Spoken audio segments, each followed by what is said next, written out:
If you don't know that getting lean and dropping body fat comes from a calorie deficit, you need to read my comment section. But this video isn't about that. You see, knowledge is not enough. You need some extra things that make it easy for you to achieve the right actions. This video will show you the 6 secrets I use to this day to go from this to this.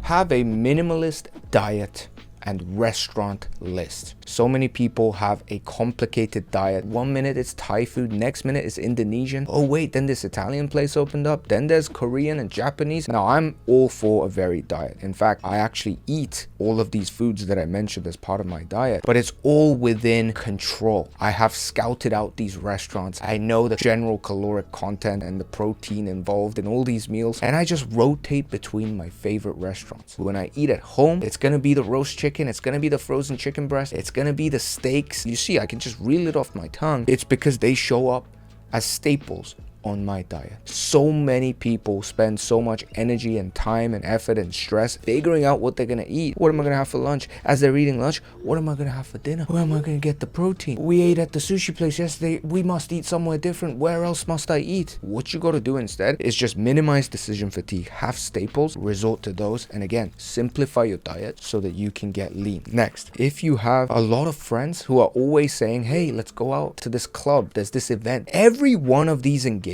you got to ask yourself, is this making me fatter or thinner?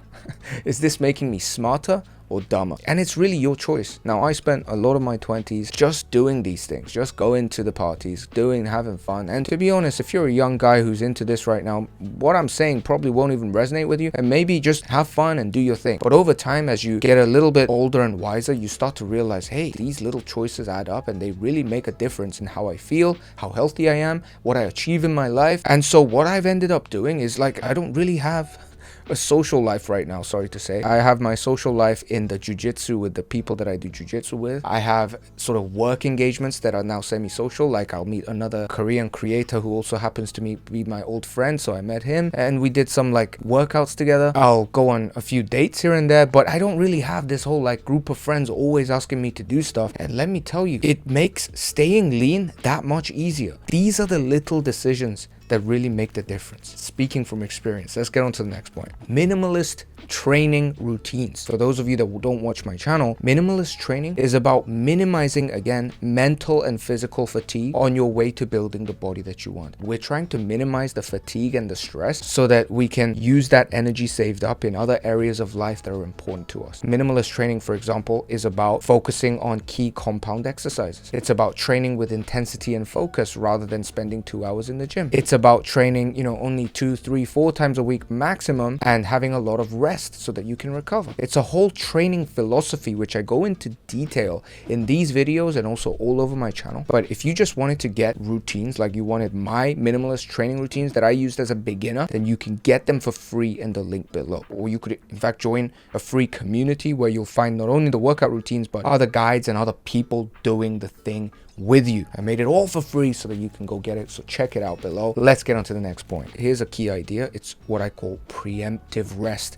Now, I've never heard anyone talk about this, and this is where you rest when you don't actually even feel like you need it quite yet. And I started doing this and it's been a game changer. Now, most people, they rest because they have to. They'll go so hard at work and gym, they're burnt out and they're like, oh my God, I gotta rest. But this is not the smart way to rest, because when you have to rest, you end up resting longer and it takes longer and longer to come back. So what you want to do instead, when it comes to gym training, work in the rest periods during the week. But on the macro scale, when you have a 4-week, 6-week, 8-week period of intense grinding, give yourself a week's break where you intentionally say, you know what, I'm not going to go to jiu-jitsu this week. You know what, I'm not going to do gym this week. I'm just going to rest. I literally did that last week. I literally just didn't go to jiu-jitsu for a whole week, and trust me, it was hard. It wasn't like skimping out. It was so hard not to go, but I forced myself to rest. This is what I call preemptive rest, and it's gonna give you that longevity to stay consistent with your diet and with your training. So what does that mean when it's getting lean? You are in a calorie deficit, you've been losing weight consistently, but it's getting a little bit harder. What do? You take a little rest from the calorie deficit. You go and enjoy a nice meal. You don't calculate calories or your weight for a bit, and just a couple of days you just kind of enjoy yourself. This is not a cheat day, okay? I don't like this idea of a cheat day where people just go crazy and unleash all their unfulfilled desires on a plate of food just because they they've been like starving to death the week before. That's not what I'm talking about. I'm talking about preemptively just having like a fulfilling, replenishing meal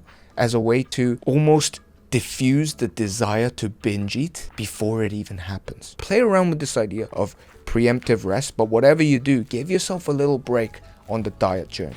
Next, you gotta have a way to deal with stress. If you are someone that has struggled to get lean in the past, you'll know exactly what I'm talking about when I say your hunger is not the only reason you eat. Your lack of energy is not the only reason you eat. You eat because of your emotions, because of your stress, because you're angry and anxious and lonely and sad and stressed. Whatever reason, you're just like food, this emotional eating, stress eating. If food is the way you release that tension, then it's gonna be hard to get lean. So what do you do instead? You gotta have other ways of releasing stress. The more ways you have, the better. If you're someone that's into, I don't know, like some Japanese sword fighting, in order to get rid of your stress, you just go and hit like this fake human with your sword 1,000 times. This is good. This is a great way to get rid of stress. If it's jujitsu, if it's a walk in the park, if it's meditation, if it's talking with your favorite friend, whatever it is that allows you to lower your cortisol and go into a more relaxed, lowered heart rate, these kinds of things that help you release stress is all other ways you can channel those emotions that would otherwise have led to binge eating, otherwise have led to stress eating. Next, when have you made progress in your life alone? Like, I'm genuinely curious. Like, leave comments below where you actually became really good at something and you didn't do it with like people next to you in some kind of competition cooperation. Maybe it's jiu-jitsu, maybe it's music, where you didn't have a coach to guide you or a teacher to teach you. Like, whatever you're excellent at, like baking or French or whatever the hell, even your own language, your parents were probably the first ones to guide you, and then you had all these peers next to you talking to you. You need a group around you. We're social animals. We thrive in these group community settings, and your progress is pulled upward if you have someone who's walked the path before, guiding you through the hurdles. And that's exactly why I created Minimalist Training Club, which is my private coaching community where I guide the most serious people to building the body that they want, build muscle, lose fat, get lean and aesthetic. And I do that by giving you everything you need to know in terms of material, but also jumping on actual live calls with you so I can talk with you in a very small group. So if that interests you, check out the link below and see you next week. Bye-bye.